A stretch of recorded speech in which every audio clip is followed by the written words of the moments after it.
Hello friends, सभी को good evening, शुभ संध्या। कैसे हैं आप सब? आशा करते हैं आप सब अच्छे होंगे, मज़े में होंगे, खूब इंजॉय कर रहे होंगे और पढ़ाई भी कर रहे होंगे।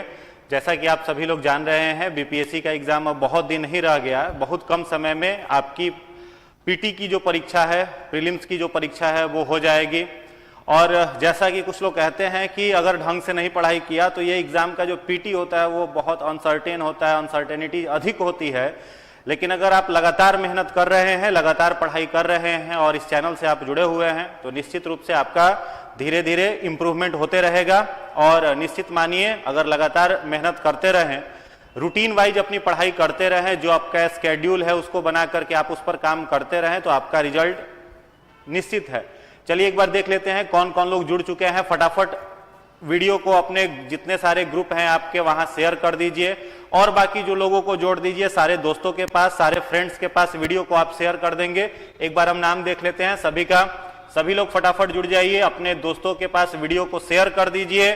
चैनल पर नए हैं तो सब्सक्राइब कर लीजिए। और एक बार सारे के सारे स्टूडेंट से निवेदन है कि वीडियो अच्छा लगे तो लाइक जरूर कर दीजिएगा। नाम एक बार हम देखते हैं। राधा कुमारी हैं, दुर्गेश कुमार, शिखा सिंह, अरविंद कुमार, मनीष कुमार झा, मेघनाथ सिंह, चंदा कुमारी, पिंकी कुमारी, सभी लोगों को good evening.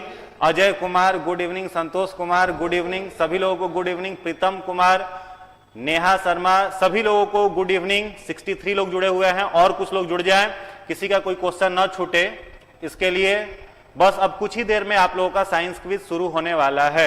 Neha Sharma good evening, Vishal Kumar good evening, Aryan, Prem Kumar, Sanjana कुमारी, पायल झा, नेहा शर्मा, सभी लोगों को, तनु कुमार, प्रिया, सबको गुड इवनिंग, सभी लोगों को गुड इवनिंग। आइए आज का सेशन शुरू करते हैं। एक जोरदार तरीके से आज का सेशन शुरू करते हैं। सभी लोग एक बार वीडियो को लाइक कर दें। पहला प्रश्न बस आपके लिए लेकर के आने ही वाले हैं। पहला प्रश्न आपके स्क्रीन पर जो आने वाला है वो ये है। आज का पहला प्रश्न आपके लिए है। पहला प्रश्न आज आपके लिए है, सबसे बड़ा एक कोशिकीय जीव है। चलिए सभी लोगों को गुड इवनिंग। जितने सारे लोग जुड़ चुके हैं सभी लोगों को गुड इवनिंग। एक बार सारे अपने दोस्तों के पास वीडियो को शेयर कर दीजिए और जितना सारा इंफॉर्मेशन आपको दिया जाएगा, कॉपी पेन अपने हाथ में लेकर के बैठे रहिएगा और प्रश्न बनाते चलिएगा। सबके हाथ में कॉपी पेन होना चाहिए और जो जो एक्स्ट्रा इंफॉर्मेशन क्वेश्चंस के अलावा आपको दिया जाएगा उसको कॉपी में नोट करते रहेंगे। आगे चल करके एग्जाम के समय में रिवीजन करने के लिए वो आपका बेस्ट मटेरियल आपके पास एक तैयार होगा और उसको आप रिवाइज कर करके जाएंगे तो मोस्टली जो क्वेश्चन आपसे पूछे जाएंगे उसको आप अटेम्प्ट ले लेंगे। सभी लोगों को गुड इवनिंग। चलो देखते हैं आज के इस प्रश्न का सही उत्तर क्या है। प्रश्न है, सबसे बड़ा एक कोशिकीय जीव कौन सा है? निम्नलिखित में से सबसे बड़ा एक कोशिकीय जीव कौन सा है? तो एक कोशिकीय आप सब लोग जान रहे हो, वैसे जीव को कहा जाता है जिसके शरीर की रचना एक कोशिका से हुई है, सिंगल सेल से हुई है।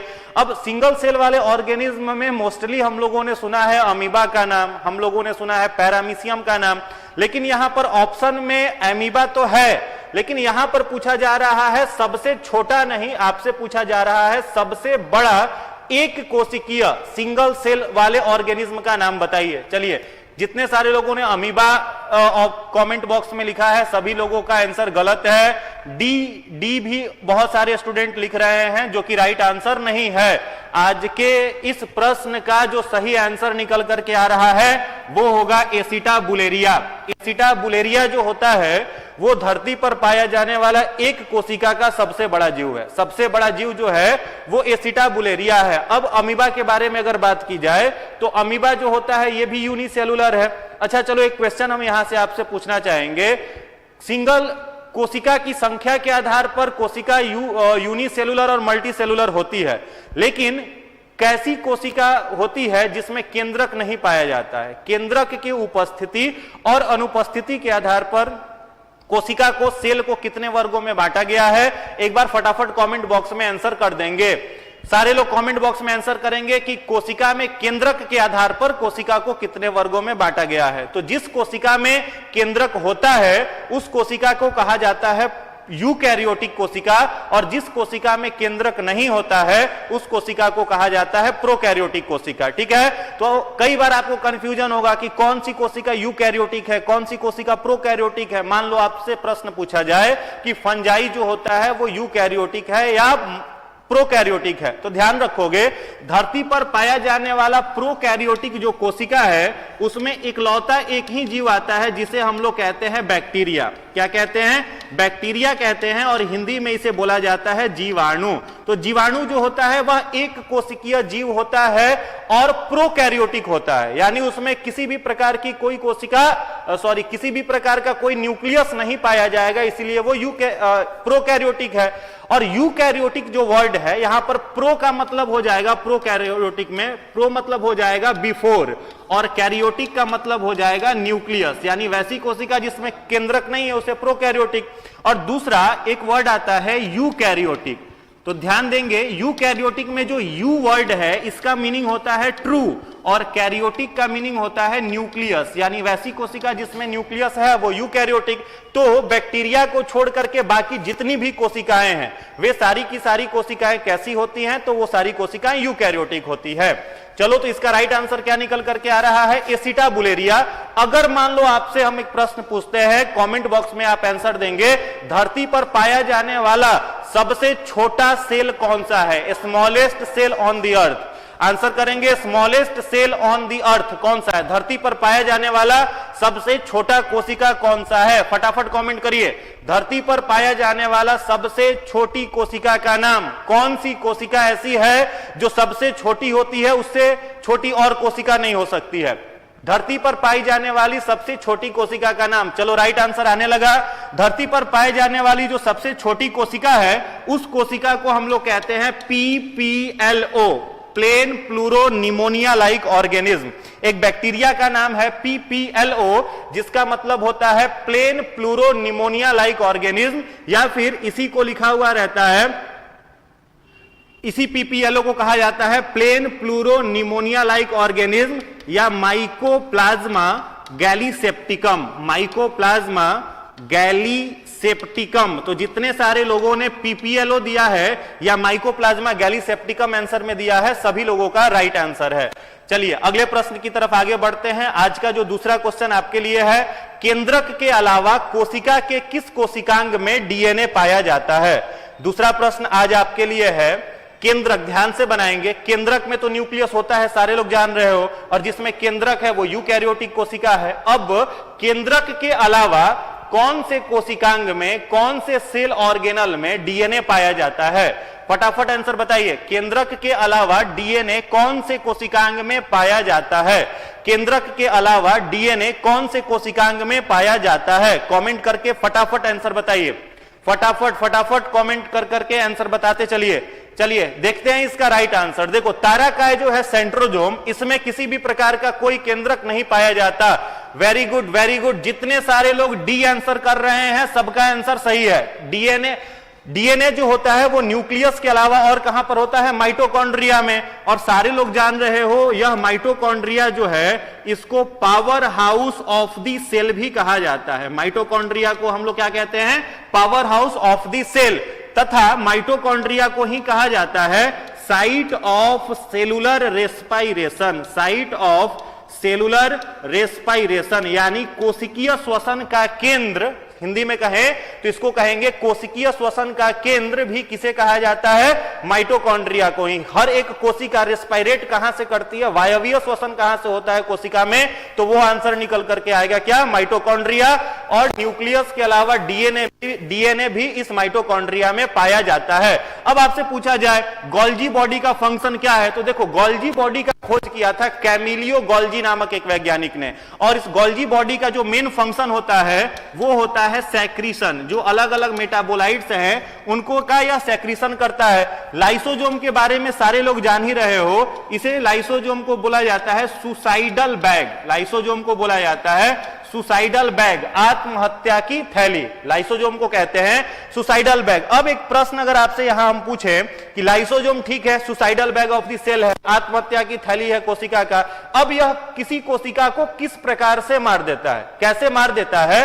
तो याद रखोगे आप कि लाइसोजोम के अंदर में एक स्ट्रॉन्ग प्रोटीन पाया जाता है। उस स्ट्रॉन्ग प्रोटीन का, जिसे एंजाइम भी आप कह सकते हैं, उस स्ट्रॉन्ग प्रोटीन का नाम है एसिड हाइड्रोलेज। उस स्ट्रॉन्ग प्रोटीन का नाम है एसिड हाइड्रोलेज, या फिर कई जगह पर इसे हाइड्रोलाइटिक एंजाइम भी कहते हैं। याद रखेंगे, हाइड्रोलाइटिक एंजाइम, यह एक स्ट्रॉन्ग एंजाइम होता है।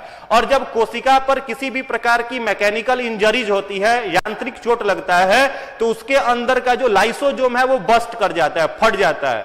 और जैसे ही लाइसोजोम फटा, उस लाइसोजोम के अंदर पाया जाने वाला जो एसिड हाइड्रोलेज है वो पूरी की पूरी कोशिका में फैल जाता है और कोशिका के कोशिकांगों को मार करके नष्ट कर देता है और उसकी खुद की कोशिका डेड हो जाती है। इसलिए इस लाइसोजोम को हम लोग कहते हैं सुसाइडल बैग। और इस लाइसोजोम का जिसने खोज किया था, उस वैज्ञानिक का नाम था डी डुवे। कॉपी पेन लेकर के उम्मीद करते हैं आप सभी लोग बैठे होंगे और इतने इंफॉर्मेशन जो आपको एक्स्ट्रा दिया जा रहा है, उन सारे इंफॉर्मेशन को आप नोट करते चलिए। तो लाइसोजोम की खोज किसने करी?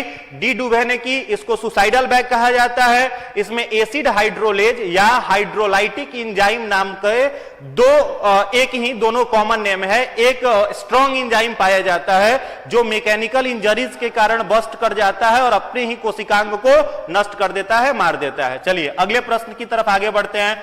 आज का जो तीसरा प्रश्न आपके लिए है, ध्यान से पढ़िए, फिर आंसर इसका करेंगे।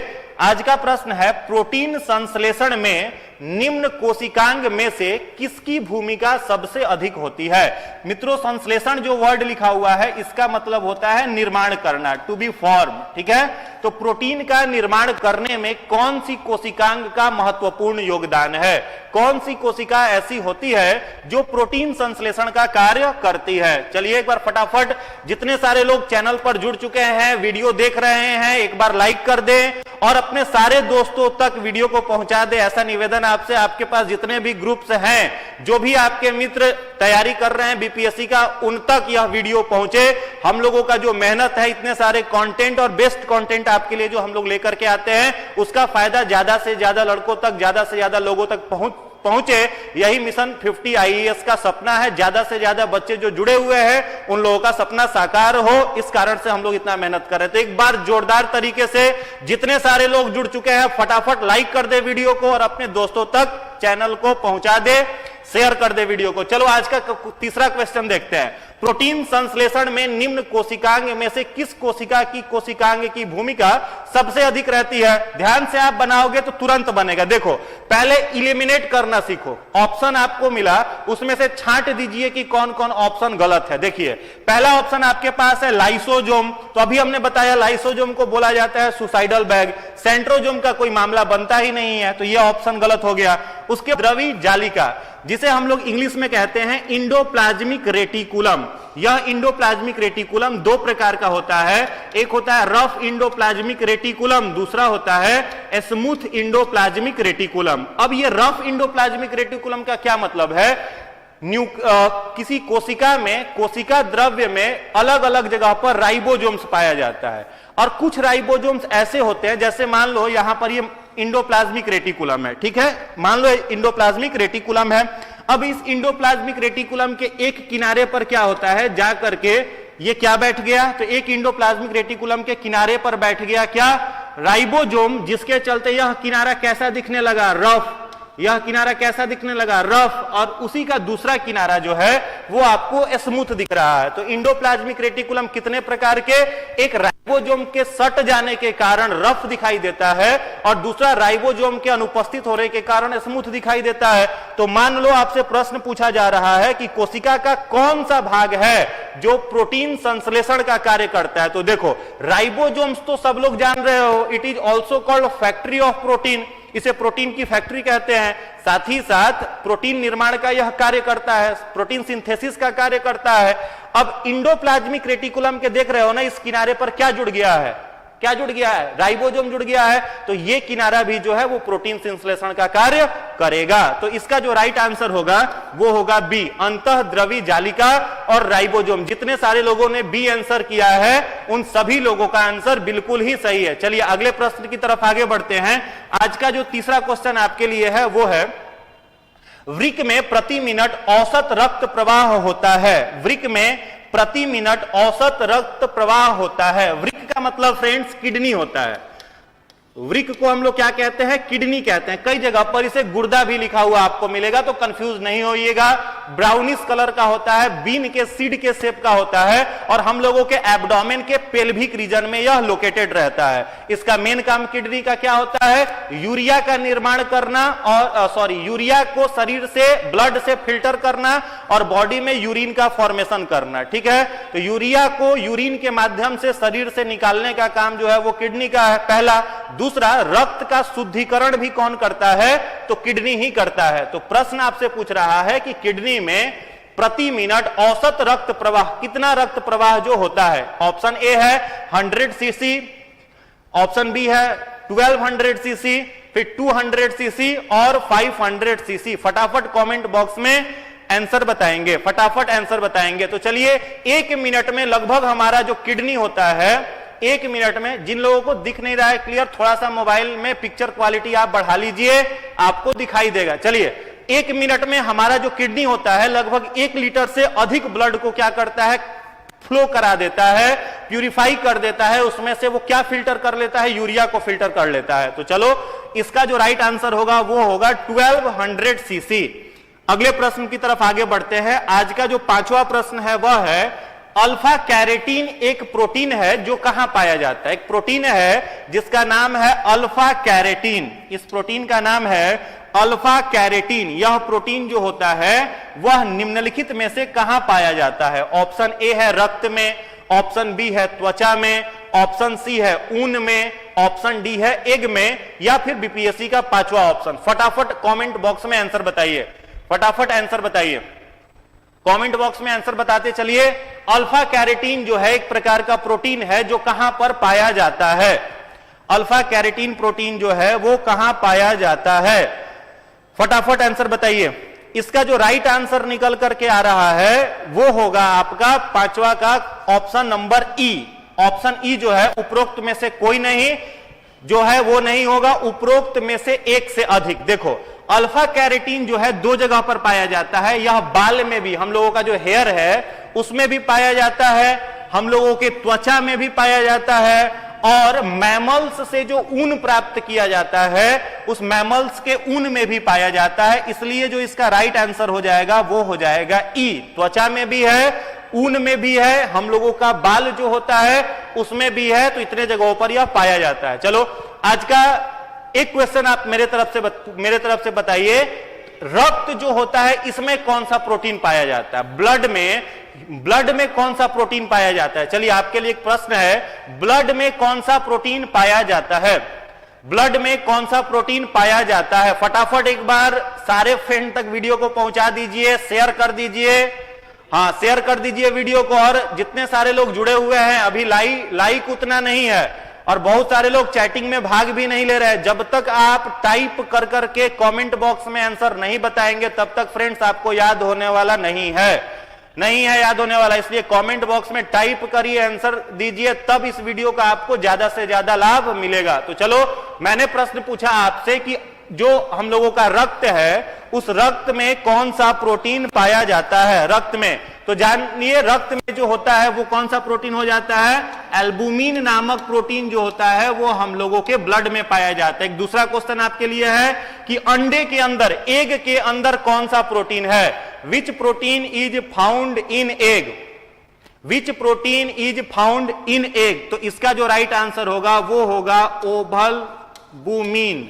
ओवलबुमिन नामक प्रोटीन जो है वो कहां पर पाया जाता है, अंडे के अंदर पाया जाता है, एग के अंदर पाया जाता है। रक्त में पाया जाने वाला प्रोटीन एल्बुमिन, अंडे में पाया जाने वाला ओव्यूलुमिन, त्वचा में और ऊन में पाया जाने वाला प्रोटीन अल्फा कैरेटीन। या फिर प्रश्न पूछते कि बाल में, हेयर में कौन सा प्रोटीन पाया जाता है, तो वहां पर भी कैरेटीन ही राइट आंसर होता है। चलिए अगले प्रश्न की तरफ आगे बढ़ते हैं।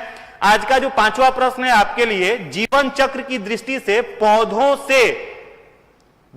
पौधों का सबसे महत्वपूर्ण अंग कौन सा है? लाइफ साइकिल के विजन से अगर देखा जाए तो पौधों का सबसे महत्वपूर्ण अंग कौन सा है? गुड इवनिंग, जो लोग नए जुड़ रहे हैं सभी लोगों को गुड इवनिंग, सभी लोगों को गुड इवनिंग।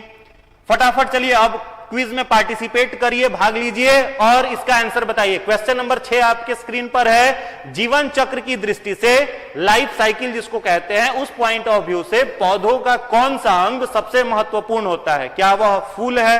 पुष्प को फूल कहते हैं, कुछ ज्यादा यह शुद्ध हिंदी है, दिक्कत हो सकता है। चलो फूल कहते हैं, पत्ता मतलब लीफ जान ही रहे हो, तना हो गया, जड़ हो गया, या फिर पांचवा ऑप्शन। फटाफट कमेंट करके आंसर बताइए। बहुत सारे लोगों का बी आ रहा है, सी आ रहा है, ए आ रहा है, अलग अलग आंसर आ रहा है। देखो फ्लावर जो होता है प्लांट में, वो प्लांट का क्या होता है? रिप्रोडक्टिव पार्ट होता है। यानी फ्लावर को क्या कहा जाता है? Reproductive organ of flower, sorry plant. Flower को हम लोग क्या कहते हैं? Reproductive organ of plant. पौधों का वो क्या होता है? जनन अंग होता है। और फ्लावर में स्त्री केसर और पुंग केसर दोनों पाए जाते हैं रिप्रोडक्टिव ऑर्गेन के रूप में। स्त्री केसर को हम लोग गाइनोसियम कहते हैं और पुंग केसर को हम लोग एंड्रोसियम कहते हैं। जो नर युग्मक वाला मामला है, जो पॉलन ग्रेन बनता है, उसको बोलते हैं एंड्रोसियम, और जो स्त्री केसर है जो ओव्यूल का निर्माण करता है, उसको हम लोग कहते हैं गाइनोसियम। दोनों होता है। तो फ्लावर जो है, इसी से नया पौधा का निर्माण होता है। तो इसका जो राइट आंसर हो जाएगा 6 का, वो हो जाएगा ए, पुष्प। जितने सारे लोगों ने ए आंसर किया है सभी लोगों का आंसर बिल्कुल ही सही है। जितने सारे लोगों ने ए आंसर किया है सभी लोगों का आंसर सही है। जीवन चक्र की दृष्टि से पौधों का सबसे महत्वपूर्ण अंग जो है वो पुष्प है। चलिए अगले प्रश्न की तरफ आगे बढ़ते हैं। बिल्कुल बेहतरीन क्वेश्चन का कलेक्शन आज लेकर के आए हैं आपके लिए। एक से एक जबरदस्त क्वेश्चन है जो प्रीवियस ईयर कई सारे प्रतियोगिता परीक्षाओं में यूपीएससी ने भी पूछा है, स्टेट पीसीएस ने भी पूछा है, और भी कई सारी परीक्षाओं में लगातार रिपीट होने वाले प्रश्न लेकर के आए हैं। तो एक बार जितने सारे लोग जुड़ चुके हैं लाइक कर दीजिए, वीडियो को दोस्तों तक शेयर कर दीजिए। अगला प्रश्न देखते हैं। निम्नलिखित में से कौन सा एक फल है?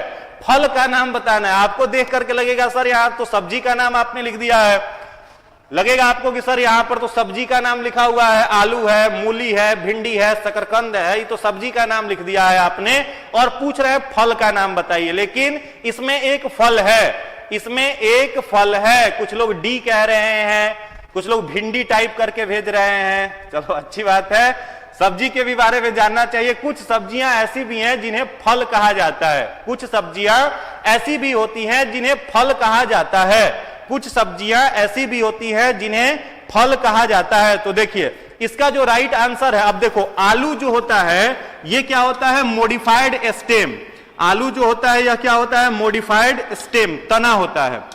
आलू जो है ये मॉडिफाइड क्या है? स्टेम है, तना है, ठीक है। और भिंडी जो है इसका राइट आंसर हो जाएगा भिंडी। भिंडी एक प्रकार का क्या होता है?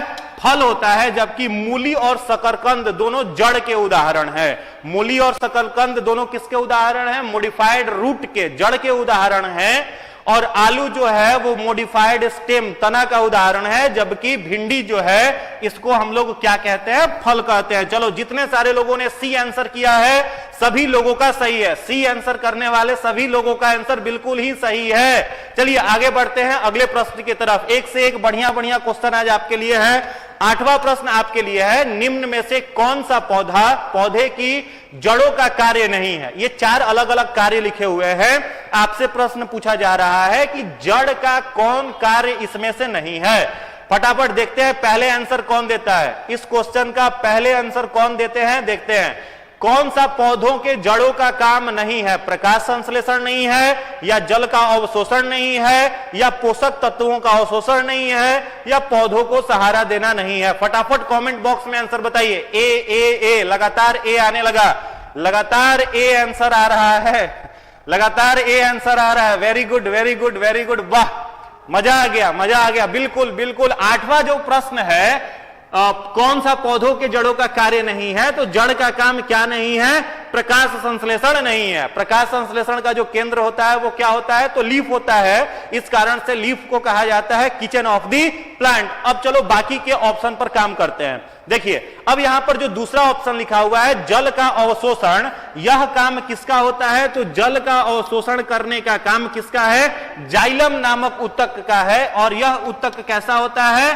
तो यह ऊतक डेड ऊतक होता है, मृत कोशिका होती है। दूसरी बात, अगर आपसे पूछे जाइलम जो होता है इसका फ्लो कैसा होता है, मल्टी डायरेक्शनल होता है या यूनी डायरेक्शनल होता है, तो आप क्या कहेंगे? जाइलम का बहाव जो होता है वो एक दिशीय होता है, यूनी डायरेक्शनल। वनली या वाटर को डाउनवर्ड टू अपवर्ड रूट से कैरी करता है और प्लांट के पत्तियों तक पहुंचा देता है। तो जल का अवशोषण पूछा जाए तो क्या बताओगे? जाइलम। जाइलम का फ्लो कैसा होगा? एक दिशीय, यूनी डायरेक्शनल।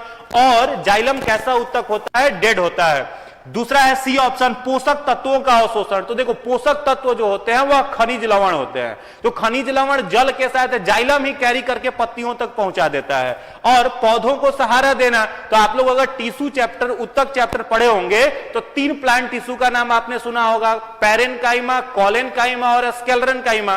तो कॉलेनकाइमा जो टिश्यू होता है यह पौधों को क्या देता है? यह पौधों को सहारा देने का काम करता है और पौधों को लचीलापन प्रदान करता है। पौधों को अगर पूछा जाए पौधे लचीलापन पौधों में होता है, वे लचीले होते हैं, तो किसके कारण होते हैं? तो उसका राइट आंसर क्या हो जाएगा?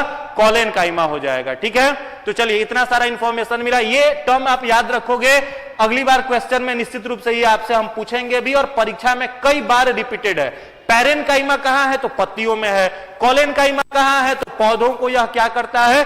सहारा भी देता है, लचीलापन भी प्रदान करता है। अगर आपसे पूछते हस्क ऑफ कोकोनट, नारियल का जो छिलका होता है, बाहर का जो कवर होता है, या किसी भी बीज का या नट्स का जो आउटर कवर होता है, वो कौन से ऊतक का बना होता है, तब आप इसका आंसर क्या बताओगे? तब उसका आंसर बताओगे आप स्क्लेरन काइमा। क्या बताएंगे? स्क्लेरन काइमा। किसी भी फल का, जैसे अखरोट खा रहे हो तो उसका आउटर कवर, नारियल आप खा रहे हो तो उसका बाहर का आवरण, ये सब किस ऊतक का बना होता है? तो वो सब बना रहता है स्क्लेरन काइमा का। चलिए आज के अगले प्रश्न की तरफ आते हैं। आज का 9वां क्वेश्चन आपके लिए है, यहां टाइफाइड होगा, यहां होगा टाइफाइड, टाइफाइड, टाइफाइड, यहां भी टी बस लगा लो, हो गया। टाइफाइड और कॉलरा, टाइफाइड और कॉलरा विशिष्ट उदाहरण है। 2 बीमारी का नाम आपके स्क्रीन पर लिखा हुआ है, एक है टाइफाइड और एक है कॉलरा। दोनों किससे होते हैं? तो टाइफाइड भी बैक्टीरिया से होता है। माइकोबैक्टीरिया, टाइफाइड का जो बैक्टीरिया है साल्मोनेला टाइफी है। साल्मोनेला टाइफी नामक बैक्टीरिया से क्या होता है? टाइफाइड। ये एक पहला तो चीज याद कर लो यहां से।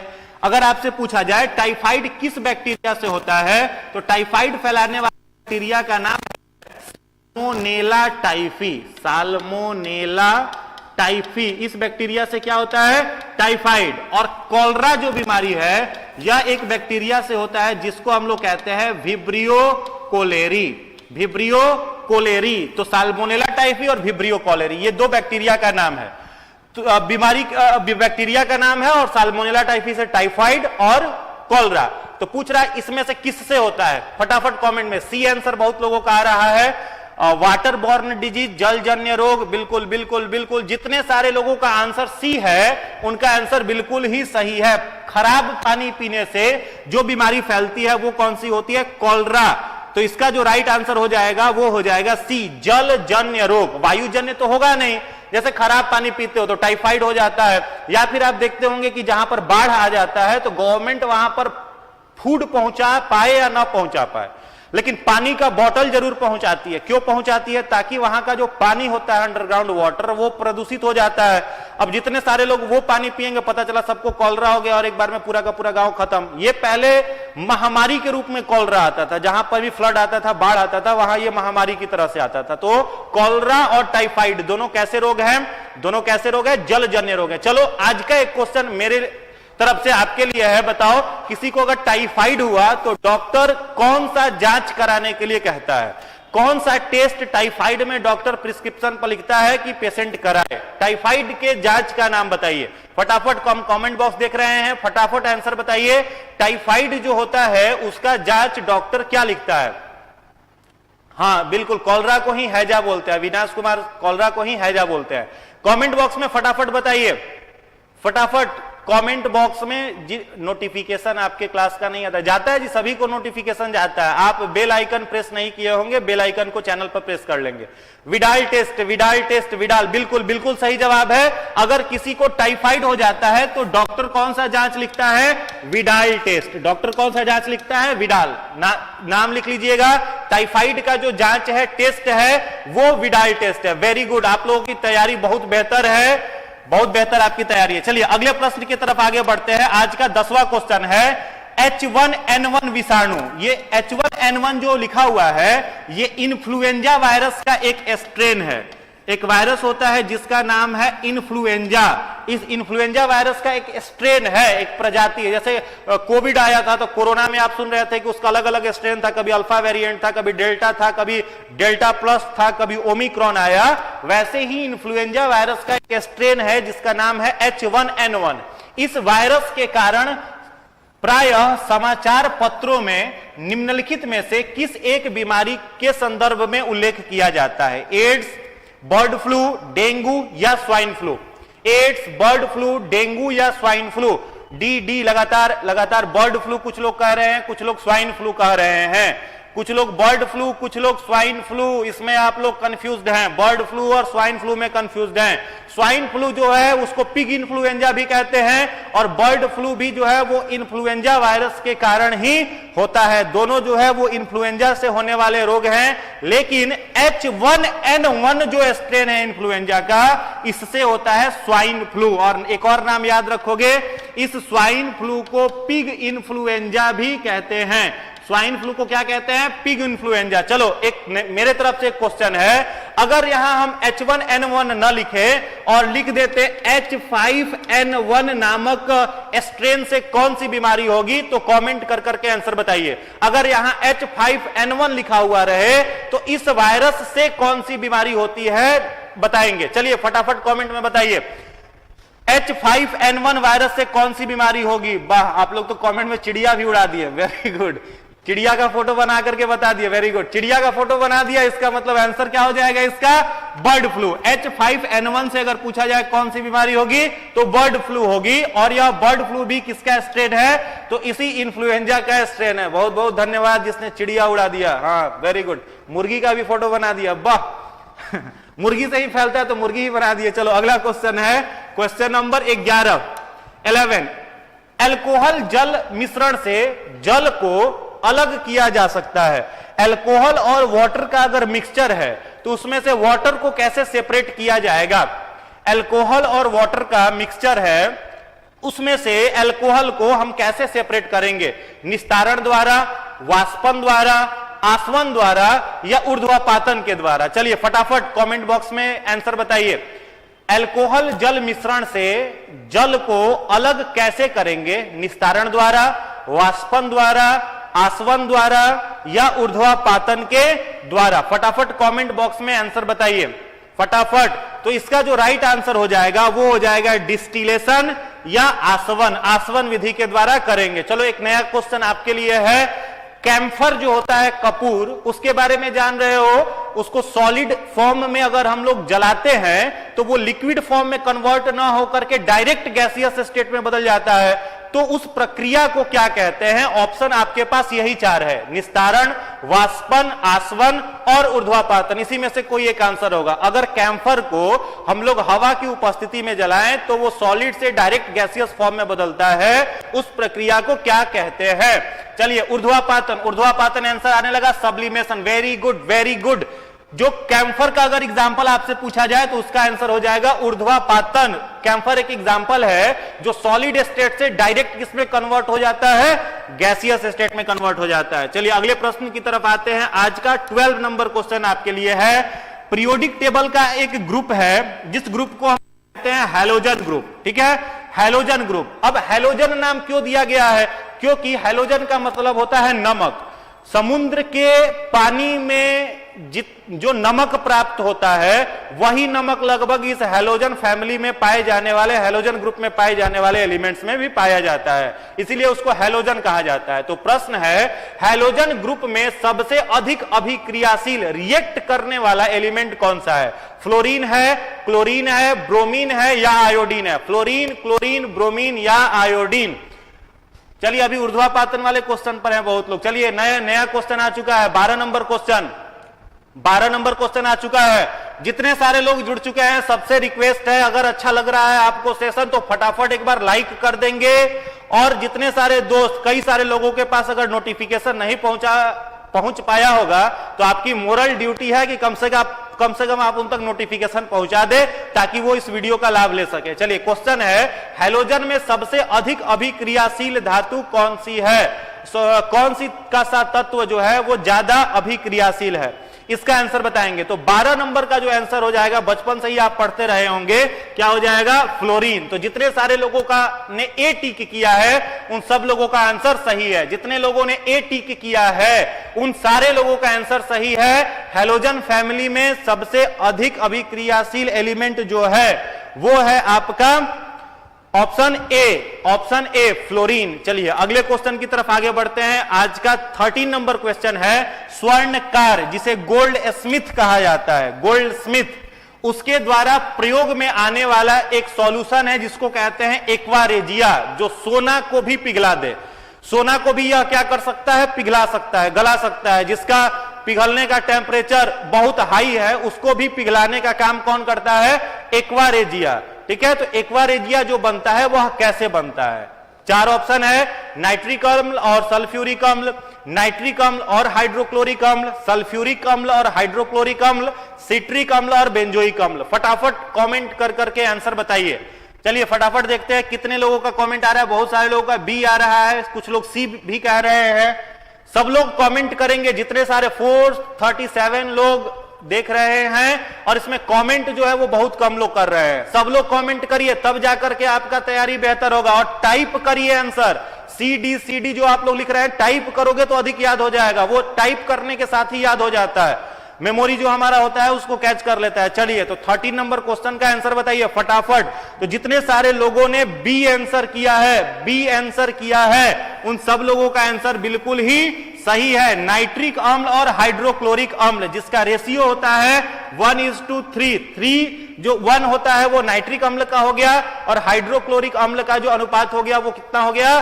3। और यह दोनों जब मिलता है तब जाकर के क्या बनता है? एक्वारेजिया, जिसके माध्यम से जो गोल्ड स्मिथ होते हैं वे पिघला सकते हैं किस चीज को? तो वो पिघला सकते हैं सोने को भी, वो पिघला सकते हैं सोने को भी, वो मेल्ट कर सकते हैं। ठीक है, एक और इंफॉर्मेशन कई बार आपसे हो सकता है, पूछ सकता है कि अम्लराज किसे कहा जाता है? प्रश्न पूछता है अम्लराज। ठीक है, अम्लराज किसे कहा जाता है? तो याद रखोगे अम्लराज भी किसे कहा जाता है? एक्वारेजिया को अम्लराज भी कहते हैं। चलिए अगला प्रश्न है 14, प्रश्न संख्या 14। एक विलयन लाल लिटमस को नीला कर देता है। ध्यान से पढ़िएगा तब आंसर दीजिएगा। एक विलयन लाल लिटमस को कैसा कर रहा है? नीले रंग में बदल दे रहा है। तो विलयन कैसा है? तो विलयन जो है वह कैसा है? विलयन का यहां पीएच होगा, विलयन का पीएच, पावर ऑफ हाइड्रोजन। प्रश्न है, एक विलयन लाल लिटमस को नीला कर देता है तो विलयन का पीएच क्या है? 7 है, 1 है, 5 है, इनमें से कोई नहीं। ठीक है, विलयन का आपको पीएच बताना है कितना है अगर वह नीले लिटमस को, लाल लिटमस को नीला कर देता है। सी आंसर बता रहे हैं कुछ लोग, सी आंसर 7 भी कह रहे हैं, 7 भी कह रहे हैं। बस माइनर मिस्टेक आप लोग कर रहे हो, जितने सारे लोग 7 आंसर दे रहे हैं बस थोड़ी सी भूल कर रहे हैं। 7 आंसर देने वाले थोड़ी सी भूल, फटाफट 7 बोलते जा रहे हो, थोड़ी सी गलत बात है। चलो देखो, कोई भी अगर विलयन, कोई भी ऐसा अगर सॉल्यूशन है जो कि आपको लिटमस पेपर पर काम करता है, लिटमस पत्र के कलर को बदल देता है, तो इसका तो पहला तो याद रख लो कि आंसर जो हो जाएगा वो हो जाएगा इनमें से कोई नहीं। ठीक है, क्योंकि यह बात किसके कर रहा है, तो लाल लिटमस को नीले में बदल देने वाला क्या होता है, बेस होता है, क्षार होता है। और बेस का पीएच कितना होता है, अगर किसी का पीएच 7 के बराबर हो, 7 के बराबर हो, तो वो क्या हो जाएगा, न्यूट्रल। वो क्या हो जाएगा, न्यूट्रल हो जाएगा। अगर किसी का 7 से अधिक हो, 7 से अधिक हो, तो वो क्या हो जाएगा, क्षार हो जाएगा। और अगर किसी का पीएच 7 से कम हो, तब जाकर के वह क्या हो जाता है, वो हो जाता है एसिड, अम्ल होता है। ठीक है, तो यहां पर बात किसका कर रहा है, बेस का। तो 7 से अधिक पीएच होना चाहिए था, तो ऐसा 7 से अधिक किसी ऑप्शन में नहीं है, तो इसका राइट आंसर हो जाएगा इनमें से कोई नहीं। तो जितने लोगों ने डी आंसर टिक किया है सभी का सही है, जितने सारे लोगों ने डी आंसर टिक किया है सबका सही। देखो 7 के बराबर शुद्ध जल का पीएच 7 है, वो न्यूट्रल होता है। 7 से अधिक पीएच है तो वो क्षार होगा, 7 से कम पीएच होगा तो एसिड होगा। यहां पर बात बेस की हो रही थी, इसलिए राइट आंसर इसका जो हो जाएगा वो हो जाएगा इनमें से कोई नहीं। क्वेश्चन नंबर 15 पर आइए। अगला प्रश्न आपके लिए है, गोताखोरों के सांस लेने संबंधित क्रिया में उपयोग की जाने वाली गैसें हैं। कोई गोताखोर, जिसे डाइवर हम लोग कहते हैं, डाइवर जो देखते हो कि समुद्र में गैस सिलेंडर लेकर के पानी में उतर जाता है, घूमते रहता है, अंदर में सर्च करता है, तो वो जो डाइवर होते हैं वो अपने गैस सिलेंडर में कौन कौन से गैस लेकर के जाते हैं। भाई ये तो कंफर्म है कि ऑक्सीजन लेकर के जाएगा, ऑक्सीजन लेकर के नहीं जाएगा मामला वहीं खत्म, विकेट उसका वहीं गिरेगा। तो ऑक्सीजन तो लेकर के जाएगा, इट इज कंफर्म। लेकिन ऑक्सीजन के साथ और क्या लेकर के जाएगा, ऑप्शन ए है ऑक्सीजन और नाइट्रोजन, ऑक्सीजन और हीलियम, ऑक्सीजन और आर्गन, ऑक्सीजन और नियॉन। एक बार कमेंट देखते हैं, कुछ लोग बी कह रहे हैं ऑक्सीजन और हीलियम, ऑक्सीजन और हीलियम, फटाफट ऑक्सीजन और helium. Very good very good, जितने सारे लोगों ने ऑक्सीजन और हीलियम कहा है, ऑक्सीजन और हीलियम, उनका आंसर जो है वो बिल्कुल ही सही है। ऑक्सीजन और हीलियम ये दो गैसें डाइवर के सिलेंडर में पाई जाती हैं। चलो एक मेरे तरफ से एक क्वेश्चन आपसे है कि इलेक्ट्रिक बल्ब में कौन सा गैस पाया जाता है, इलेक्ट्रिक बल्ब में कौन सा गैस पाया जाता है, तो इलेक्ट्रिक बल्ब में कौन सा गैस हो जाएगा, आर्गन। आर्गन जो है यह कहां पर पाया जाता है, बल्ब में। आर्गन जो है यह किस चीज में पाया जाता है, तो बल्ब में पाया जाता है। वैसे ही नियॉन जो गैस है ये टेस्टर में पाया जाता है। टेस्टर जिसे आप लोग इलेक्ट्रिसिटी चेक करते होंगे, उस टेस्टर में कौन सी गैस है, नियॉन है। या फिर जो चमकीला लाइट देखते हैं, ब्राइट लाइट देखते हैं, उस चमकीले लाइट में भी कौन सा गैस होता है, तो नियॉन गैस ही होता है। चमकीले लाइट में नियॉन गैस, टेस्टर में, यहां पर ब्राइट लाइट लिख देते हैं, आपको याद हो जाएगा। ब्राइट लाइट जो चमकीला रंग देखते हैं, लाइट देखते हैं, प्रकाश, उसमें नियॉन है। साथ ही साथ किसमें, तो टेस्टर में भी कौन सी गैस होती है, नियॉन होती है। वहीं पर आर्गन जो होता है वो बल्ब में होता है। चलो अगले प्रश्न की तरफ आगे बढ़ते हैं। आज का 16 क्वेश्चन है, अष्टक नियम जिसे ऑक्टेव रूल कहते हैं, यह अष्टक नियम किसने दिया था, डाल्टन ने दिया था, डोब्रेनर ने दिया था, मेंडलीव ने दिया था, या न्यूलैंड ने दिया था, या न्यूलैंड, यहां पर होगा न्यूलैंड, या न्यूलैंड ने दिया था। चलिए फटाफट फटाफट देखते हैं कितने सारे लोग, जितने लोग जुड़े हुए हैं सब लोग अपने फ्रेंड्स तक शेयर कर देंगे, वीडियो को शेयर कर देंगे, और भी उससे मोटिवेशन हम लोगों को भी मिलता है, हम लोग भी और बेहतर क्वेश्चन आपके लिए लेकर के आते हैं। चलिए तो एक बार इसका आंसर देंगे। अष्टक नियम जो है इसके प्रतिपादक कौन थे, डाल्टन थे, डोब्रेनर थे, मेंडलीव थे, या न्यूलैंड थे। चलिए आंसर बताइए। प्रश्न संख्या 16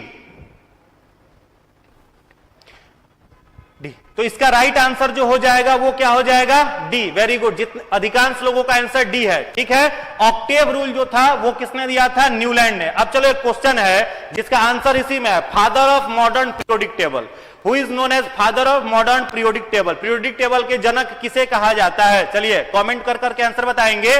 पीरियोडिक टेबल के जनक किसे कहते हैं, पीरियोडिक टेबल के जनक, father of periodic table, father of periodic table किसे कहते हैं, फटाफट कमेंट कर करके आंसर बताइए। फादर ऑफ पीरियोडिक टेबल किसे कहा जाता है, तो फादर ऑफ पीरियोडिक टेबल हम लोग किसे कहते हैं, चलिए आंसर आने लगा। फादर ऑफ पीरियोडिक टेबल किसे कहा जाता है, मेंडलीव को कहा जाता है। डाल्टन का भी कुछ थ्योरी था, तो एटम में जो रिसर्च था वो किसका था, डाल्टन का था, एटॉमिक थ्योरी में। चलिए अगले प्रश्न की तरफ बढ़ते हैं। आज का 17 नंबर क्वेश्चन है, क्योटो प्रोटोकॉल, एकदम नया क्वेश्चन है जो यूपीएससी ने पूछा है, यूपीएससी के द्वारा पूछा हुआ प्रश्न है। जितने लोग देखते हैं कितने लोग बता पाते हैं? चलो फटाफट आंसर बताइए। क्योटो प्रोटोकॉल किस गैस के उत्सर्जन के स्तर में कमी लाने के लक्ष्य से बनाया गया था? एक प्रोटोकॉल गवर्नमेंट ने बनाया था जो ग्लोबल जो ग्रीन हाउस गैसें निकल रही थी, जिसके चलते वैश्विक तापक्रम में वृद्धि हो रही थी, वैश्विक तापक्रम में वृद्धि हो रही थी, ग्लोबल वार्मिंग की समस्या आ रही थी। तो उसको कम करने के लिए गवर्नमेंट ने एक प्रोटोकॉल, एक नियम बनाया था जिसे क्योटो प्रोटोकॉल कहते हैं। वो किस गैस में कमी लाने के लिए किया गया था? तो जितने सारे बच्चे इसका सही आंसर बी कह रहे हैं, कार्बन डाइऑक्साइड, उन सारे लोगों का आंसर जो है वो बिल्कुल सही है। Carbon dioxide is the sulphur dioxide नहीं जी, वो जोन कुछ लोग कह रहे हैं, नहीं नहीं, कार्बन डाइऑक्साइड, जिससे पूरा का पूरा टेम्परेचर जो है वो अर्थ का लगातार बढ़ रहा था, तो उसको कंट्रोल करा जाए। अब तो आप लोग सुने भी होंगे टोयोटा ने एक कार लॉन्च कर दिया है। वो कार आपका हाइड्रोजन से चलेगी और बाई प्रोडक्ट ऑक्सीजन निकालेगा। वाटर और ऑक्सीजन, जैसे हाइड्रोजन जलता है तो क्या निकलता है? वाटर निकलता है। तो वाटर से फिर ऑक्सीजन पर काम हो रहा है। तो अब तो बिल्कुल इको फ्रेंडली गाड़ी आने लगी है, टोयोटा ने लॉन्च भी कर दिया है, जो आपका चलेगा किस चीज पर? हाइड्रोजन से, ऑक्सीजन निकालेगा। तो ऐसे ही तापक्रम वृद्धि में तो कमी आ ही जाएगी, तो टेम्परेचर इसी सबसे कंट्रोल होने वाला है। हाइड्रोजन कार, जी जी, टोयोटा ने निकाला है। चलिए अगला प्रश्न देखते हैं, क्वेश्चन नंबर 18 की तरफ आइए। अगला प्रश्न है, एसआई पद्धति में कितने मूल मात्रकों को स्वीकार किया गया है? एसआई पद्धति जो है, इंटरनेशनल सिस्टम ऑफ यूनिट जो है, उसमें कितने को रखा गया है, कितने मात्रकों को स्वीकार किया गया है? चलिए फटाफट कमेंट कर करके आंसर बताइए फटाफट। एसआई पद्धति में कितने मूल मात्रकों को स्वीकार किया गया है? एसआई सिस्टम जो यूनिट है, इसमें कितने मात्रकों को स्वीकार किया गया है? तो चलिए इसका जो राइट आंसर हो जाएगा वो हो जाएगा बिल्कुल, जितने सारे लोग 7 कह रहे हैं, 7 कह रहे हैं, सबका जो आंसर है वो राइट है, सही आंसर है। 7 कमेंट करने वाले सारे लोगों का आंसर सही है। अब क्या क्या 7 में है? तो लेंथ है, मास है, टाइम है, इलेक्ट्रिक करंट है, अमाउंट ऑफ सब्सटेंस है, टेम्परेचर है, ल्यूमिनस इंटेंसिटी है जिसे कैंडेला में मेजर करते हैं, तापमान है, टेम्परेचर है। इन 7 चीजों को, 7 मात्रकों को रखा गया है किस चीज में? तो इसमें रखा गया है एसआई सिस्टम ऑफ यूनिट में रखा गया है, स्वीकार किया गया है। चलिए अगला प्रश्न है, कैंसर के उपचार में किस, कम से कम 2-4 हजार बार क्वेश्चन एग्जाम में रिपीटेड है, तो ध्यान से बनाएंगे। कैंसर जो बीमारी है, इसके उपचार में किस रेडियोधर्मी समस्थानिक, जिसे हम लोग कहते हैं आइसोटोप्स, रेडियो एक्टिव आइसोटोप्स, तो कैंसर के उपचार में किस रेडियो एक्टिव आइसोटोप्स का यूज किया जाता है? कैंसर के उपचार में किसका उपयोग किया जाता है? कोबाल्ट 60, कोबाल्ट 60, लगातार आंसर आने लगा। कोबाल्ट 60 बहुत सारे स्टूडेंट कह रहे हैं कैंसर के उपचार में कोबाल्ट 60। सारे लोगों का आंसर एक साथ आने लगा कि सर कोबाल्ट 60 का उपयोग किया जाता है, सही आंसर है, सही आंसर है, कोबाल्ट 60 का उपयोग किया जाता है कैंसर के उपचार में। चलो एक मेरा क्वेश्चन आपके लिए है, किसी को अगर घेंघा रोग होता है, ग्वाइटर डिजीज होता है, तो उसके उपचार में किसका यूज किया जाता है? कौन से आइसोटोप्स का यूज किया जाता है? ऑप्शन में यही 4 है। घेंघा रोग के उपचार में ग्वाइटर डिजीज, जिसमें क्या होता है, थायराइड ग्रंथि जो होती है वो सूज जाती है, स्वेलिंग आ जाता है और गर्दन लटक जाता है, उसको कहते हैं घेंघा रोग, ग्वाइटर डिजीज। तो ग्वाइटर में किसका उपयोग किया जाता है? ऑप्शन यही 4 है, ऑप्शन यही 4 है, घेंघा रोग के उपचार में। चलिए सही जवाब आने लगा आयोडीन 131, आयोडीन 131 इसका उपयोग किया जाता है ग्वाइटर डिजीज में। घेंघा रोग को ठीक करने के लिए हम लोग उपयोग करते हैं किसका? आयोडीन का, आयोडीन के 131 131 का यूज करते हैं। अब एक है यहां पर आर्सेनिक 74, आर्सेनिक 74, इससे भी कुछ जान लो। तो आर्सेनिक 74 जो है ये ट्यूमर के उपचार में, आप सुनते होंगे किसी को ब्रेन ट्यूमर है, अलग अलग ट्यूमर होता है, तो अगर आपसे पूछा जाए कि ट्यूमर के उपचार में किसका किया जाएगा प्रयोग, तो आर्सेनिक 74 और सोडियम 24 भी एक मिल रहा है। इसका देखते हैं कितने लोग बता पाते हैं आंसर। सोडियम 24 का उपयोग किसमें किया जाता है? सोडियम 24, सोडियम 24 फटाफट कमेंट कर करके आंसर बताइए। हाँ, ट्यूमर में हम लोग करते हैं आर्सेनिक 74 का, ट्यूमर में आर्सेनिक 74 का, और सोडियम 24 का यूज किस बीमारी में किया जाता है? किसका वो आइसोटोप्स है, किसका उपयोग किया जाता है, किस बीमारी में? कैंसर में भी होता है सर, प्लीज बताइए क्या कैंसर में होता है? हाँ, कैंसर में तो उपयोग हम लोग करते हैं इसका, कोबाल्ट 60 का। ट्यूमर में हो गया आपका आर्सेनिक 74, आयोडीन 131 ग्वाइटर में, और सोडियम 24 जो है वह ब्लड क्लॉटिंग के लिए यानी रक्त का थक्का जमाने के लिए उपयोग में लाया जाता है। रक्त का थक्का जमाने, बिल्कुल ब्लड प्रेशर नहीं, ब्लड क्लॉटिंग। बहुत सारे लोग ब्लड प्रेशर लिख रहे हैं, ब्लड प्रेशर नहीं होगा, ब्लड क्लॉटिंग में किया जाता है। चलिए, रक्त का थक्का बनाने में ब्लड क्लॉटिंग में उपयोग किया जाता है किसका? सोडियम 24। अगले प्रश्न की तरफ आगे बढ़ते हैं। क्वेश्चन नंबर 20, लंबाई की न्यूनतम इकाई आपको बताना है, कौन सा है? एंगस्ट्रम है, फर्मीमीटर है, नैनोमीटर है या माइक्रोन है? चलिए फटाफट कमेंट कर करके आंसर बताइए।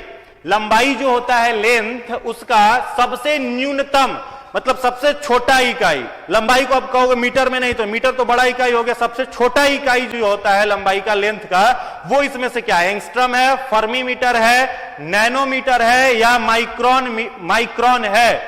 चलिए फटाफट कमेंट कर करके आंसर बताइए। तो इसका जो राइट आंसर है, वेरी गुड, लगातार आने लगा। जितने सारे लोग फर्मीमीटर आंसर कर रहे हैं सभी का आंसर सही है। फर्मीमीटर जो है सी नहीं होगा, डी भी नहीं होगा, फर्मीमीटर। इसीलिए कहते हैं टाइप किया करिए, टाइप करिएगा तो याद हो जाएगा, आपको भी याद हो जाएगा। चलिए, तो फर्मीमीटर जितने सारे लोगों ने आंसर किया है सभी लोगों का आंसर बिल्कुल ही सही है। फर्मीमीटर is the right answer of length. Minimum length को मेजर करने के लिए फर्मीमीटर का यूज करते हैं। अगला प्रश्न आपके लिए है 21, एमआरआई मशीन में इनमें से किसका उपयोग होता है? एक मशीन है एमआरआई, आप सुनते होंगे कि कई लोगों को एमआरआई कराना पड़ा ब्रेन को ऑब्जर्व करने के लिए, ब्रेन को देखने के लिए, या बॉडी में अगर कोई डिफेक्ट है तो उसको जांचने के लिए। तो एमआरआई मशीन जो होता है, उस एमआरआई मशीन में किसका उपयोग किया जाता है? ध्वनि तरंग का, एक्सरे तरंग का, पाराश्रव्य तरंग का या चुंबकीय तरंग का? बहुत आसान आंसर है, बहुत आसान, बिल्कुल आसान। अल्ट्रासोनिक वेव कुछ लोग कहने लगे, गलत है। अल्ट्रासोनिक वेव बिल्कुल भी नहीं होगा। इतनी बड़ी गलती कैसे कोई कर सकता है? देखिए यहां पर लिखा हुआ है एमआरआई, तो एम का मतलब तो यहां पर मैग्नेट है, ठीक है? एम का मतलब मैग्नेट है। अब तुरंत देख करके आप बता सकते हो। चलिए कमेंट को सुधार लीजिए फिर से एक बार। एमआरआई में एम जो है यहीं से आपको निकल करके आ जाएगा इसका आंसर। इसका पूरा नाम जो है मैग्नेटिक रेजोनेंस इमेजिन। चलिए सही आंसर आ गया डी। वेरी गुड, सब लोगों ने सुधार लिया। डी जो होगा इसका राइट आंसर हो जाएगा। एमआरआई का जो फुल फॉर्म होता है वो होता है मैग्नेटिक रेजोनेंस इमेजिंग। चलो सबका सही है। अगले प्रश्न की तरफ आगे बढ़ते हैं 22। प्रश्न संख्या 22, टेस्ला किसकी इकाई है? Tesla is the unit of, Tesla जो है वो किसकी इकाई है? विद्युत क्षेत्र का, चुंबकीय क्षेत्र का, विद्युत प्रवाह का या चुंबकीय प्रवाह का? Tesla is the unit of electric field, magnetic field, electric current, magnetic flux. ठीक है, इन चारों में से कोई एक आंसर होगा, इसमें पांचवा ऑप्शन नहीं जाएगा, चारों में से ही होगा। तो हमने हिंट कर दिया, फटाफट आंसर बताइए। टेस्ला जो है वो इसमें से किसका इकाई है? तो टेस्ला जो है, वेरी गुड, चुंबकीय क्षेत्र, बिल्कुल सही है। जितने सारे लोगों ने मैग्नेटिक फील्ड आंसर करा है सभी का सही है। अगला प्रश्न है 23। लास्ट में हम पूछेंगे कि किसका कितना नंबर आया, तो जोड़ करके बताना भी है। चलिए अगला प्रश्न आपके लिए है, हीमोफीलिया किस प्रकार का रोग है? एक बीमारी है जिसका नाम है हीमोफीलिया, डिजीज का नाम है। इस बीमारी में क्या होता है, किसी का हाथ पैर कट गया तो खून का थक्का नहीं जमता, ब्लड क्लॉट नहीं होता, उसको हीमोफीलिया कहते हैं।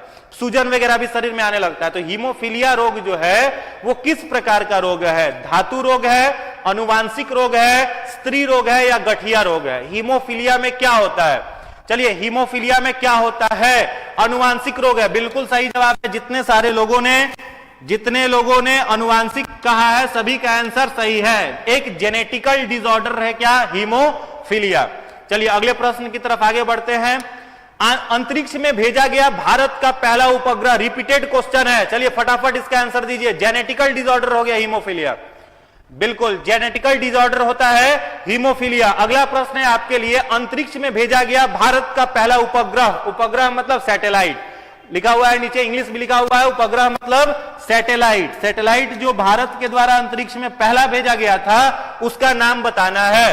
आर्यभट्ट, सही आंसर आने लगा आर्यभट्ट, सी। बी जो लोग कह रहे हैं गलत है, बी नहीं होगा। हाँ चलिए सही है, आर्यभट्ट जो है वो भारत का पहला उपग्रह है जिसे अंतरिक्ष में भेजा गया था। Aryabhata is the right answer.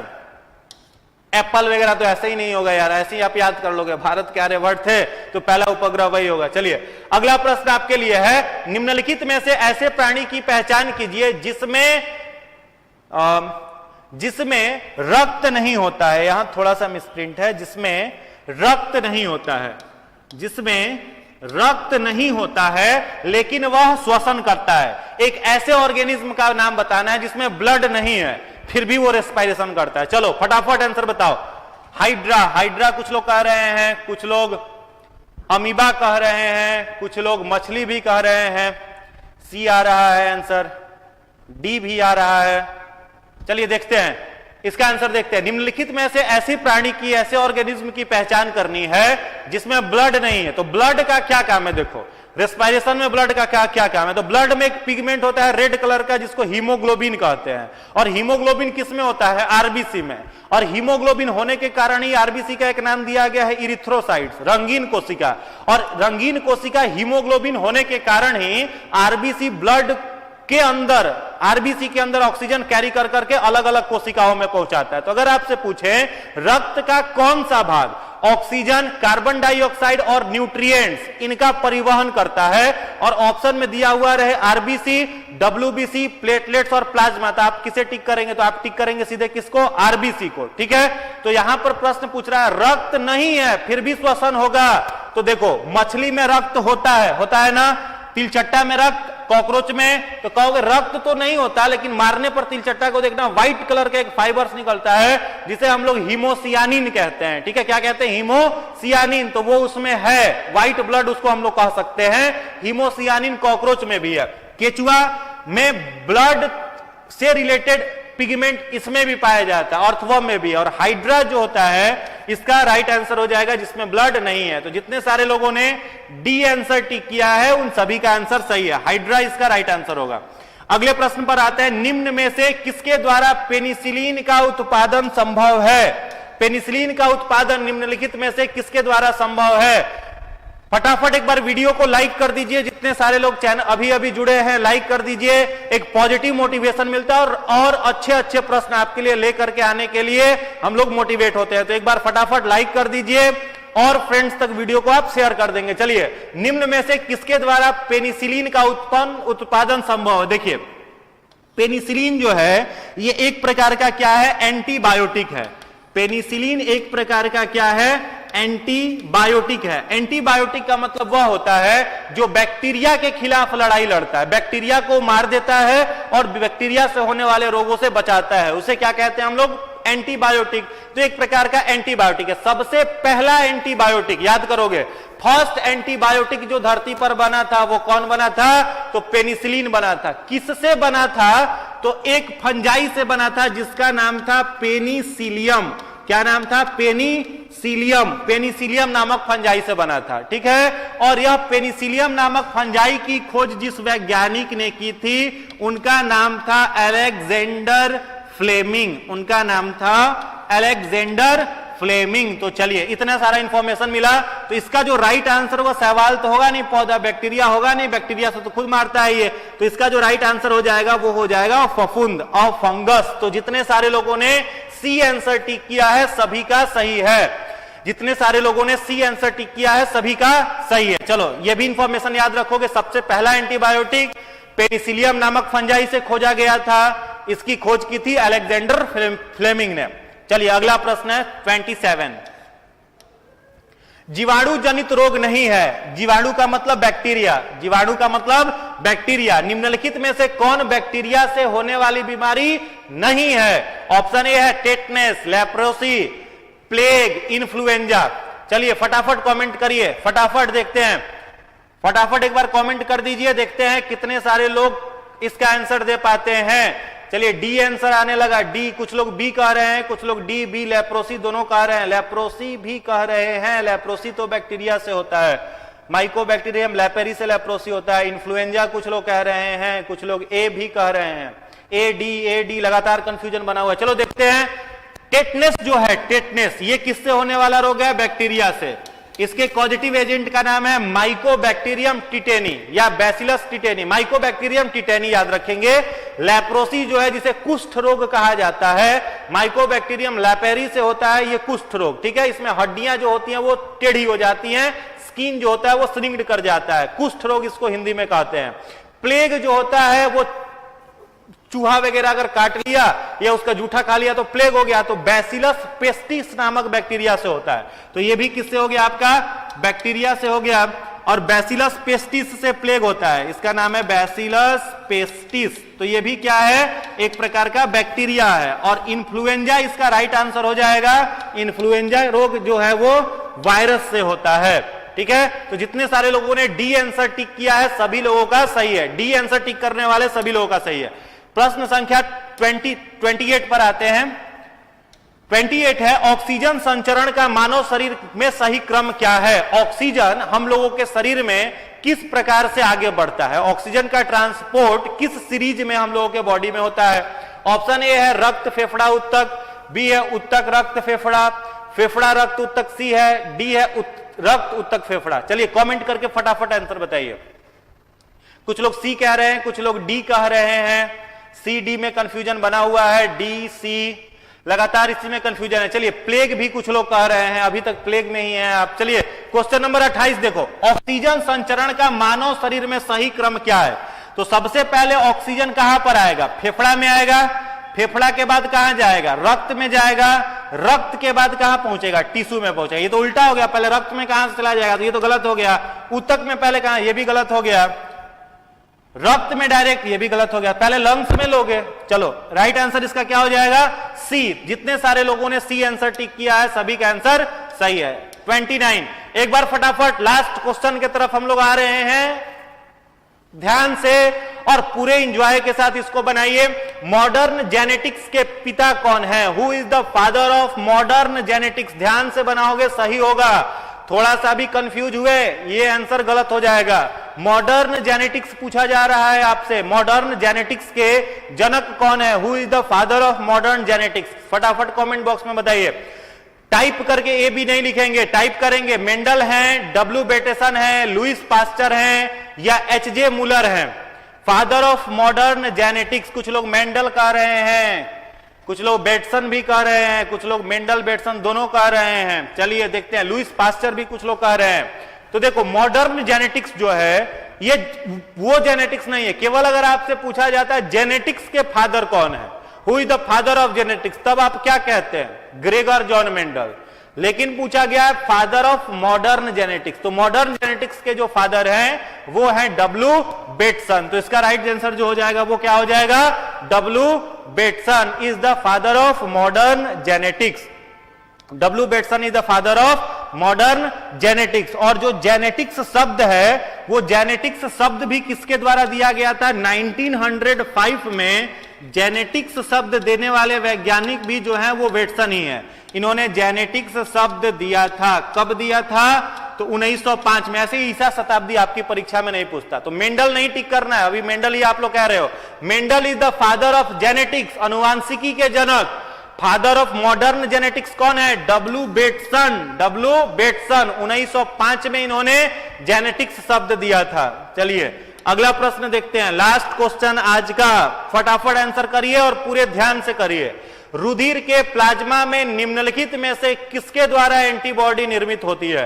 रुधिर में, ब्लड में का जो प्लाज्मा है उसमें किसके द्वारा एंटीबॉडी बनती है? आज का लास्ट क्वेश्चन है, पूरे एंजॉय के साथ। इसमें सबका कमेंट देखेंगे। उपेंद्र कुमार कह रहे हैं राधा कुमारी बेटसन। चलिए अभी आप लोग बेटसन पर ही है, इस क्वेश्चन पर आ जाइए। हाँ, father of modern genetics Bateson को कहा जाता है। लिम्फोसाइट्स कुछ लोग कह रहे हैं, लिम्फोसाइट्स बी कुछ लोग कह रहे हैं। लिम्फोसाइट्स आ रहा है आंसर। कुछ लोग इस्नोफिल्स भी कह रहे हैं, कुछ लोग लिम्फोसाइट्स इस्नोफिल्स में कंफ्यूज हैं। कुछ आंसर न्यूट्रोफिल्स भी आ रहा है। चलिए इसका आंसर, राइट आंसर देखते हैं। इसका जो राइट आंसर है, रुधिर प्लाज्मा में निम्नलिखित में से किसके द्वारा एंटीबॉडी, सभी लोग समझ रहे हैं, एंटीबॉडी जो होता है वो क्या काम करता है? तो एंटीबॉडी का जो मेन फंक्शन है वो है हमारे शरीर में बीमारियों से लड़ने की शक्ति देता है, फाइट अगेंस्ट डिजीज। तो बीमारी से लड़ने का जो सिस्टम है वो हम लोगों के बॉडी में क्या है? Lymphatic system. हम लोगों के शरीर में जो रोग प्रतिरोधक क्षमता है उसको क्या कहा जाता है? Lymphatic system. इसे कहते हैं लिम्फेटिक सिस्टम, हिंदी में इसे कहते हैं लसिका तंत्र। और यही लसिका तंत्र जो है ये कहां पर बनता है? तो यह बनता है हम लोगों के ब्लड के प्लाज्मा में, ठीक है। और इस प्लाज्मा को क्या कहा जाता है? तो इसी प्लाज्मा को कहा जाता है लिम्फोसाइट्स। प्लाज्मा को क्या कहते हैं? लिम्फोसाइट्स। और यह रक्त प्लाज्मा लिम्फोसाइट्स हमारे शरीर के रक्त में, टोटल रक्त को अगर 100% माना जाए तो लिम्फोसाइट्स का अमाउंट उस 100% में हो जाता है 55%। कुल रक्त में प्लाज्मा का कौन सा अमाउंट कितना है?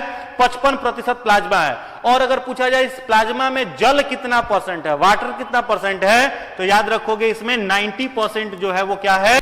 वाटर है। तो इसका जो क्वेश्चन का राइट आंसर निकल करके आ रहा है वो हो जाएगा लिम्फोसाइट्स। तो जितने सारे लोगों ने लिम्फोसाइट्स आंसर दिया है उन सभी का सही है। एक बार फटाफट कितना नंबर आया वो काउंट करके बताइए। आरंभ पाठ कर रहे हैं 24 सही हुआ।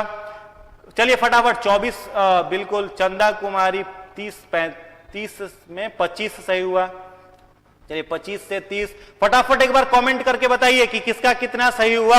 और जितने सारे लोगों ने वीडियो देखा, वीडियो अगर अच्छा लगा, इंफॉर्मेशन कुछ नया सीखने के लिए अगर आपको मिला, तो आप एक बार सारे लोग वीडियो को लाइक कर देंगे और अपने फ्रेंड्स तक सभी लोग शेयर कर देंगे। फटाफट कमेंट कर करके बताइए कि किसका कितना नंबर आज के इस क्विज में रहा। फटाफट कमेंट कर करके बताइए। और दिनकर ने बहुत खूबसूरत लाइन युवाओं के लिए लिखा है, विद्यार्थियों के लिए लिखा है, जिसको पढ़ करके एक बार फिर से नए सिरे से पूरे उत्साह के साथ काम करने का उत्साह जगता है। दिनकर ने लिखा है विद्यार्थियों और युवाओं के लिए, पत्थर सी हो मांसपेशियां, फौलादी भुजदंड है। ध्यान से सुनिएगा, पत्थर सी हो मांसपेशियां। मांसपेशियां कैसी होनी चाहिए? पत्थर सी। मजबूती होनी चाहिए, मन भी मजबूत हो, शरीर से भी पूरा फिट रहे। तो कहा है दिनकर ने, पत्थर सी हो मांसपेशियां, फौलादी भुजदंड भय, नस नस में हो आग लहर सी, तभी जवानी पाती जाए। चलिए तो आज के सेशन को यहीं पर खत्म करते हैं। जितने लोगों को आपको अगर अच्छा लगा होगा लाइक करेंगे, चैनल को सब्सक्राइब करेंगे, दोस्तों तक आगे शेयर करेंगे और किसका कितना नंबर आया उसको आप लोग कमेंट बॉक्स में लिख देंगे। सभी लोगों को बहुत बहुत धन्यवाद। आपका भविष्य उज्जवल हो, खूब आगे बढ़े, खूब तरक्की करें। इन्हीं शुभकामनाओं के साथ आप सभी को बहुत बहुत धन्यवाद।